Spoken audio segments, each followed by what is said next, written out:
Hello! Magandang araw! And for today's video, gagawa tayo ng kasipagan! Char! Baka sabihin nyo, masipag lang ako kapag may video, Charis!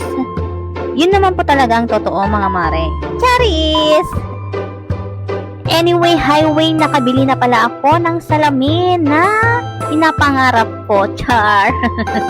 At ito na nga yung araw na ikakabit ko ito at yan nga, nakita ko ito sa mga mommy vlogger na nagdidikit ng salamin sa kanilang mga wall para lumawak daw ang kanilang sala, kusina sa mga maliliit na space tulad namin. Ang pinapalawak nito ang iyong sala kapag merong mga salamin kasi. At meron din nagsasabi na kapag nilagay mo ito sa harapan o malapit sa lamesa nyo is maswerte raw. So, bumili lang naman kasi ako kasi nga maganda siyang tignan, mga mare. And ito lang yung available color na meron sila. Kaya kinuha ko na bago pa man maubusan ang mare nyo. At ayan na nga, mare, natapos na namin ikabit ang mga salamin. At yan, tama, ayos lang ang mare nyo.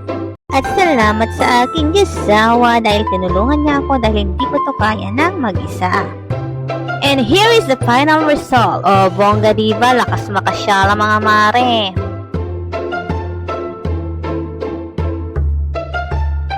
O siya, mga mare, hanggang dito na lang. Bye!